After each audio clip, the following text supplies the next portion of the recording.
Hello guys! Welcome back sa ating YouTube channel. So for today's video guys, hindi muna tayo mangunguha ng gulay kung hindi mag-update lang sa ating mga tanim na halaman.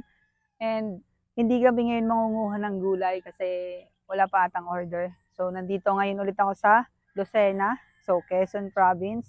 And as you can see guys, malago na yung tanim namin na halaman dito or gulay. So ito ay patola and namumunga na siya. So pwede na siyang mapagkunan ng gulay at paninda na patola. So noong nakaraan, meron na silang napote or nakuha na gulay dito, siguro mga 5 peraso na. So meron din dito sa kabilang gilid, ito hindi ko lang papakita, mamaya na ipapakita. And ngayon, ang gagawin natin is bibisitahin lang natin. So dun sa nakaraang video guys, ang sinabi ko is meron kaming tanim na okra and mga sitaw. So marami na sila doon.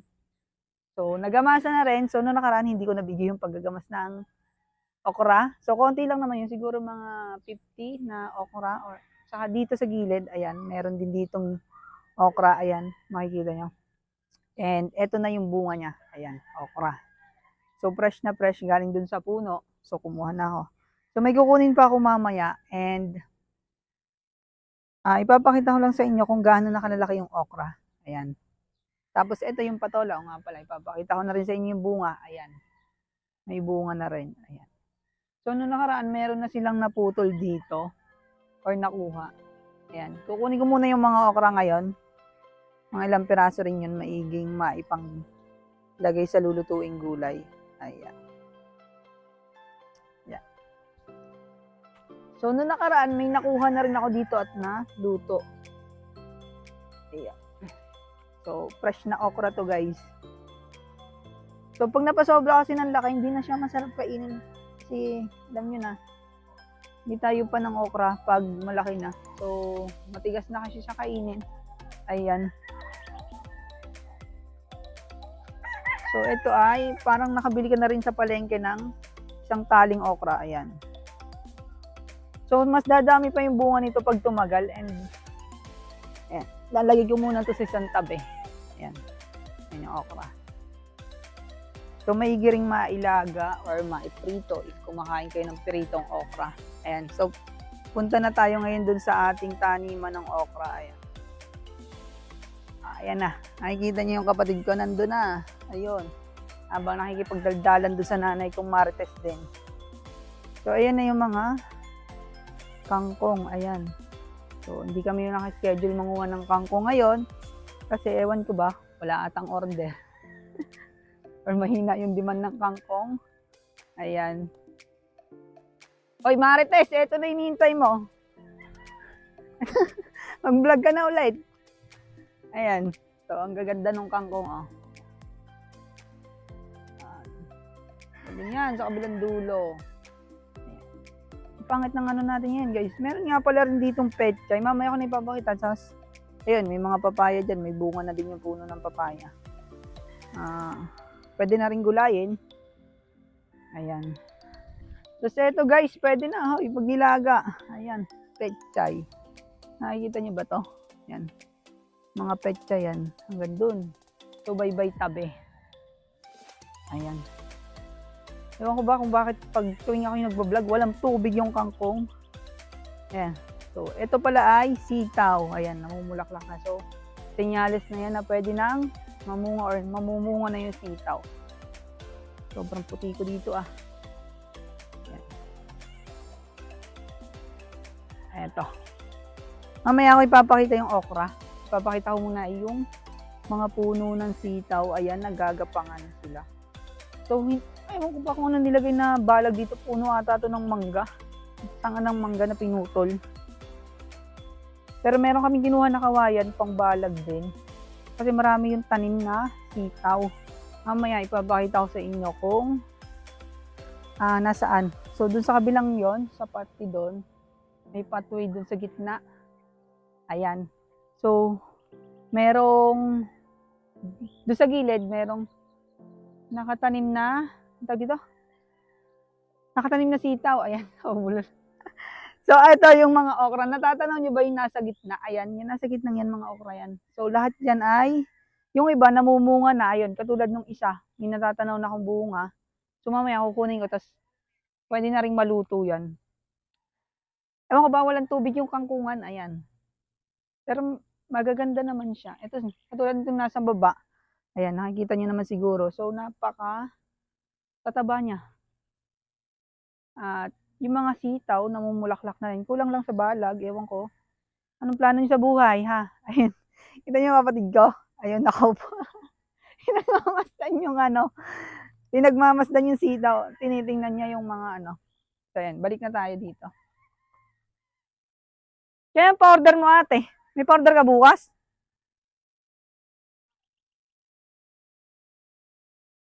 Kaya dito 100 bukas.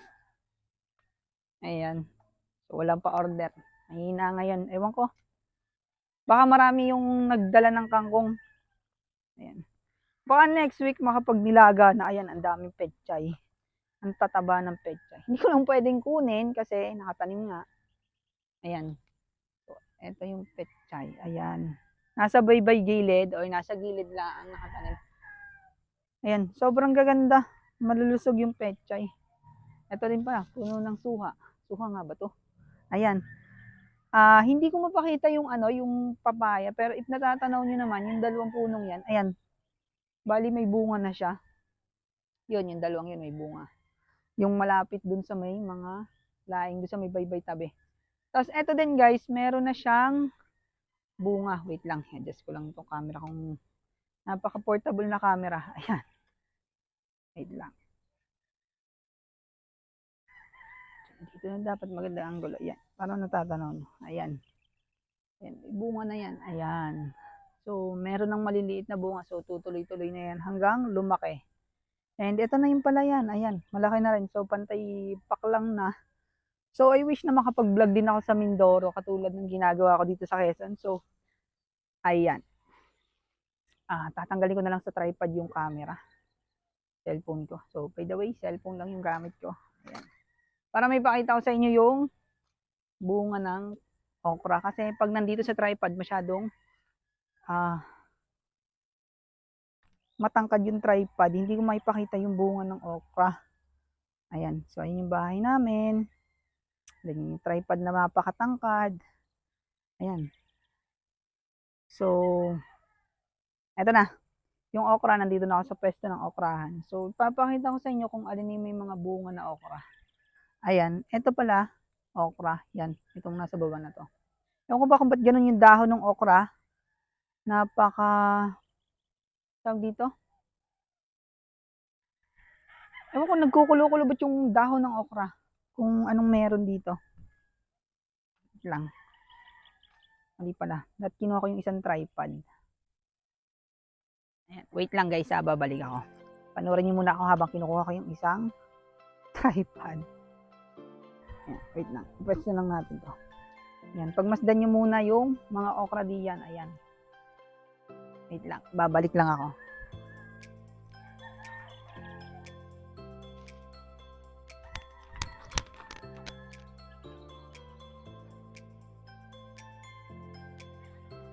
Medyo malapit lang naman to sa bahay and abot naman siguro yung mic ko dyan. Kasi sabi nila ilang metro yan. Yan. Ang gagamitin natin ay yung isang tripod kasi yung matangkad yung dala ko para na-stand ko. May stand kasi yan. Pwede kong itayo sa gitna ng palayan or basta something na pwede pagpatungan. So ito kasing handle ng tripod na to is hand carry. So walang stand. Yan. Nilipat lang natin dito at may patay na ibon pa dito. Ewan ko kung anong kumain. Yan. Lipat natin dito.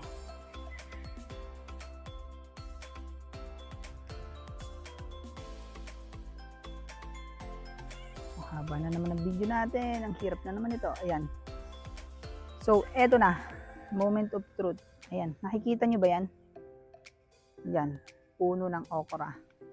So, medyo madilim dito guys and medyo kulimlim yung langit. Pero meron namang araw. So, ngayon pala ay Sabado. So, nandito na naman tayo sa Quezon talaga para mag-vlog.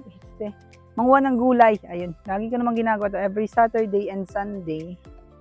Nandito ako nauwi para manguha ng gulay. So, eto. meron tong bunga, ayan. Itong maliit na to, yan. Itong isang to is bunga na talaga siya. So, lalaki na yan and then ipuputulin na. So, pwede nang iani. Ayan. So, marami siya, ayan. Simula dito sa pwesto ko na to, yan, straight yan papunta doon.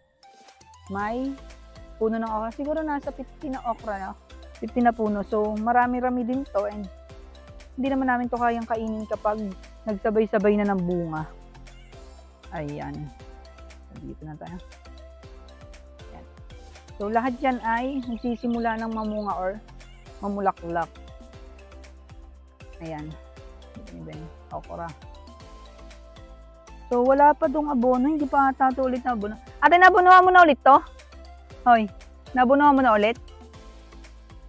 Hindi pa? Hindi, abunuhan mo na. Para bumawi. Ayan. Eto, ang kangkong. Ayan. So, wala kaming pa-order. Siguro bukas daw. Tinitingnan pa ng kapatid ko kung makakapag-pa-order siya. Kasi, dapat Saturday and Sunday makapag-deliver kami. Kaso, siguro maraming nagdadala ng kangkong ngayon. So, hindi siya nagpa-order. Ayan. Ayan. Wait lang. Babalikan ko lang tong isang dala ko. Ayan. So, hindi pa pala tayo naliligo or nag-ano. Kakagising ko lang. Kakakape-kape lang namin. Ayan. Pag umuwi ako ng Mindoro, ayan, magbablog na rin ako doon. Para marami tayong content. Ayan. So, nagpapatanim na rin ako doon ng mga halaman. O nga pala. Ayan, katulad nitong isang to. So, size na siya para kunin. Ayan. So, ito. Fresh na okra. Ayan. And, baka by next week, mas maraming okra na yung ma-harvest dito. Kasi nagsisimula na talaga silang mamulaklak lahat. So, sabay-sabay naman to guys na tinanim. So, I expected na sabay-sabay din siyang mamumunga lahat. By the way, meron din ditong patola. Ang dami ditong patola na tinanim ng kapatid ko, pati laing. Ayan. Itatayo ko na lang tong camera dito. Makita nyo. Yung lahat ng okra. Ayan, straight yan. Hanggang dun sa may puno na yun ng papaya. And eto, ipapakita ko sa inyo. Meron din ditong talong. Pero maliit pa naman yung talong dito. Hindi pa siya mamumunga. Ayan. Itong part na to. Diyan sa baba na yan.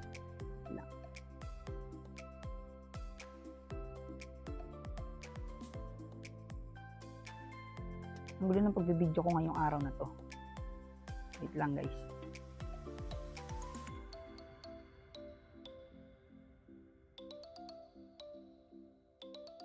Ayan ang talong. So, ito ay talong. Hindi ko alam kung ilang linggo na yan tinanim. Pero merong malaki na. Nakakatakot naman dito. Ayan. Kita nyo naman, walang gasinong bahay dyan. Ayan. Ito ay manuwa ni Mayor dito sa Lucena. So, hindi ko na babanggitin kung sinong Mayor yun. Basta Mayor yun. And, ayan. Kita nyo yan. Mga laing na puti. Hello guys, so welcome ulit sa ating video. So this is part 2 na. And nagka-problema kasi kanina yung aking mic na ginagamit. So ito, nalobat siya nang hindi ko nalalaman. So nung nag-edit ako ng video, napansin ko na yung kalahati ng video kung saan nagdi-discuss na ako nung part dun sa patola doon. So kasi may mga patola dito sa aming taniman. Patola at talong. So, nabanggit ko na naman na may patola at talong dito. Ayan, mapapansin nyo. Yun yung mga maliliit na yan. So, talong at patola yan. So, hindi ko napansin na nalobat na yung aking mic. So, wala ng audio yung kalahati ng video. That's why, kailangan kong ulitin. And, ngayon, so, na-charge ko na yung mic. So, ibig sabihin, gagana na ulit siya. Itutuloy ko lang yung sinasabi ko na meron dito mga talong, and then patola. So, napakadaming tinanim dito ng kapatid ko. By the way guys, yung bayaw ko at yung kapatid ko ang nagtatanim dito. Ayan. So, and itong okra na to is kaming dalawa nung pamangking ko ang nagtanim. Ayan. Hanggang dun yan sa puno ng papaya dun sa may gitna.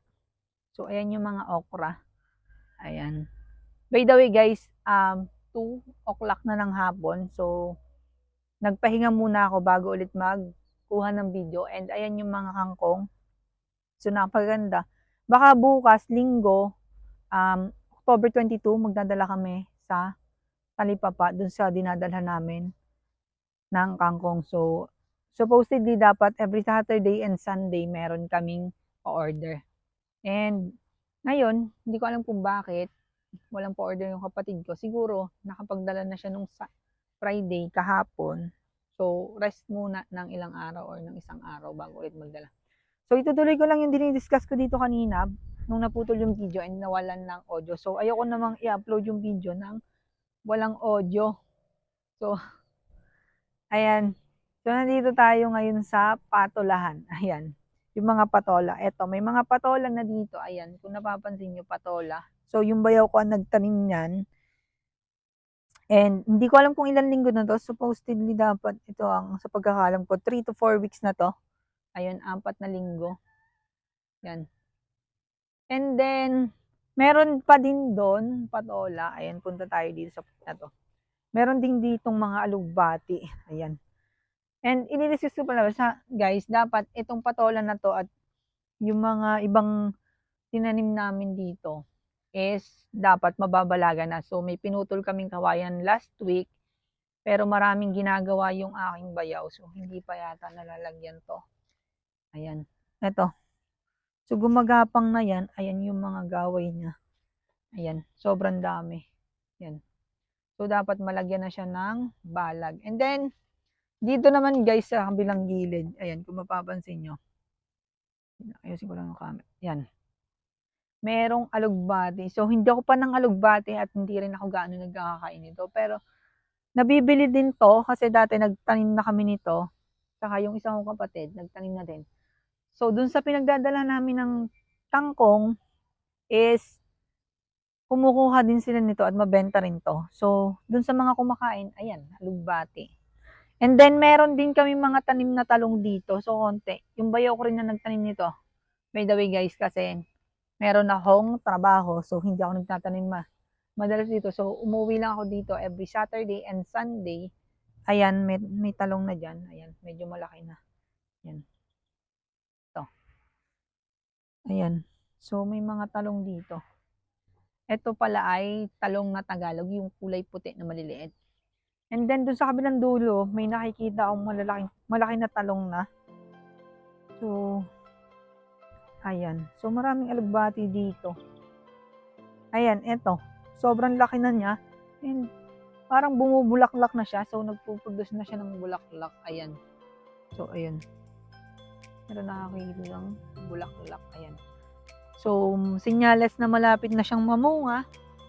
And sana magtuloy-tuloy na yan. So, maraming tinanim yung bayaw ko dito na talong. And etong kabila naman, ayan. Mapapansin nyo, puro damuhan yan. Walang gasinong bahay. So, pastulan ng baka, yun lang. And, sayang yung lupa kasi hindi nagagamit or napapagtaniman. So, hindi naman sa amin yan. So, bahala na yan. So, ito lang part na to yung tinatam na namin kasi ito lang yung part na pwedeng pagtamnan ng bayaw ko. Ayan. So, ayun yung kangkong. So, bye-bye tabi. Merong laing. And punta tayo dun sa part na may pinagtataniman ng sitaw. So, yung bayaw ko din yung nagtanim nun. And, ang tawag ito? Noong nakarang linggo, umuwi ako, nagtanim na siya. So, bumili kami ng punla sa palengke kasi doon naman bumibili yung bayaw ko at yung kapatid ko. So, marami ng bulaklak. So, napansin ko, marami ng bulaklak yung mga okra. And, meron na akong napote na ilan kanina. So, ilalaho ko na lang siguro yun sa gulay. It's either ginisa or bulang lang. Ayan. So, by the way, hindi ako makakapunta dun sa may part na yun. Ayun, kita niyo may malunggay. So, meron din mga tanim dun na sitaw. So, hindi ko na yun pupuntahan. Ayan. So, by the way guys, bago ako pumunta doon sa may mga sitaw na tanim, huwag nyo munang kalimutang mag-subscribe, i-share itong video na to sa inyong social media, especially sa inyong mga kaibigan. Kung meron kayong Facebook, share nyo doon para mas maraming makapanood. And, comment lang kayo kung anong next video na gagawin ko. Ay, sa ngayon, agricultural content yung aking gusto, pero siguro naman walang masama kung magpaiba-iba tayo ng video na content dito sa ating YouTube channel. Pero mostly, nag-i-enjoy akong gawin yung pagbablog sa mga gulay. And hopefully, pag umuwi ako ng Mindoro, is makapag-vlog din ako doon or makapag-video rin ako ng mga taniman doon kasi meron ding mga taniman yung nanay ko doon sa Mindoro. Especially, hindi ko may mention kung saan. Basta Mindoro, part ng Mindoro. Ayun. So, punta na tayo dun sa may taniman ng sitaw ng aking bayaw. So, hindi ko alam kung ilan yung tinanim niyang sitaw. Basta marami yon. Ayan. So, ito is palayan. So, malapit na tong mamunga yung mga palay. So, nagbubuntis na sila. Ayan. Pantay pak lang na kung tawagin. Ibig sabihin, malapit na mag-produce ng palay. Ayan. So, dito maraming tanim na palay. So, ayun. Ayan. Kita nyo yan. Naglalakad yung ay. Ayan, mga naglalakad na yan. Ayun, yung dalawang yon. Yun ang mga nagtanim yan. Ayan. So, yung mga naglalakad na yan ang mga nagtatanim dito. Ayan. So, muna, ayusin ko lang tong anong to. Ayan. Yung mga yan ang nagtatanim dito. May pupuntahan ata sila. So, sakto nagbibideo ako dito sa gitna. Ayan. Ito muna, nakapakpata ako ng putik. Ayan. So, dito sa part na to guys is, ayan, kita nyo yung gitnang yan. So, ito ay pathway papunta dun sa bahay. Siyempre, payaman daw kunwari may pathway. Hindi. Nung ako pumupunta dito, pathway na yan. So, parang elementary pa ako, pathway na to. So, lagi akong pumupunta dito dati. So, pag pumupunta dito yung nanay ko, kasama ako. So, ayan. Matagal na yung pathway na yan. So, by the way, balik tayo dun sa aking dinilistas. Etong sitaw na to is parang more than 2 weeks pa lang to.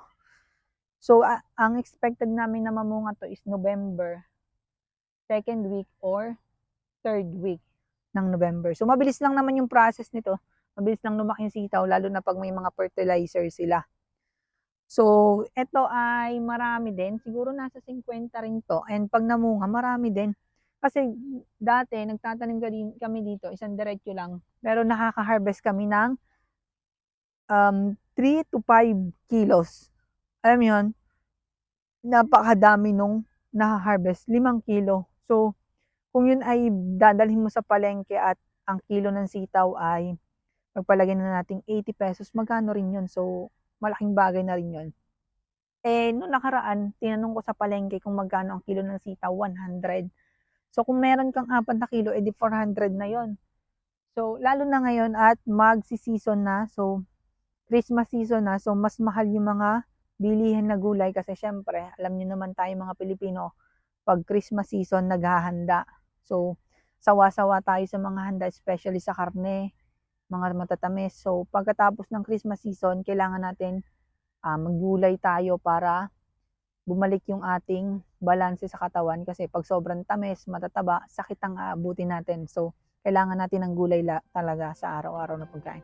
So, balik tayo dito sa sitaw. So, ayan yung mga sitaw. Lahat yan, bye-bye tabi. Ayan. So, punta tayo doon. So, may iba pang tanim yung kapatid ko dito. So, mamaliliit pa naman yung sitaw.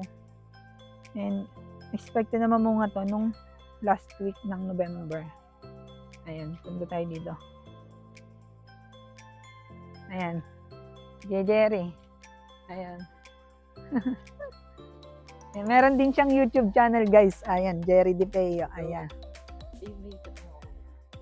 Ano hindi yan? Nakakabili ba ng ganito? Ay, hindi. Kailangan yung may Ball mount, ari lang. Yung ganito lang, ulo. Nakakabili yan. Oo. Parang 150. Saan kaya? Sa Lazada. Lazada. Oo. Sige. So, ayan.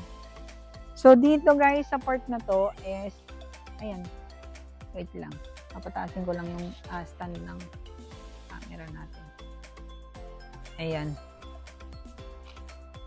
So, ayan, yung mga patola. Ay, by the way, sira-sira na yung balag kasi nga, kailangan namin i-update yung balag nito or baguhin. Kasi, matagal na tong balag na to. Ayan, kung mapapansin nyo, marami namang bunga yung patola. So, hindi baling sira-sira yung balag, basta maraming bunga yung patola. Ayan, so, quality yung patola. So, siguro by Friday, pwede na tong makuha. Ayan, so, 5 piraso na bunga ng patola. Ayan. And then, ito din. Ayan, kabilang gilid. So, punta naman tayo dun sa isa naming taniman dun sa malapit sa may greenhouse. Ayan. So, meron din mga patola dun and ipapakita ko na rin sa inyo yung lettuce. Kasi meron akong tanim na lettuce. Ayan. So, wait lang. Medyo malayo-layo lang yun, guys. Ayan. Dito tayo.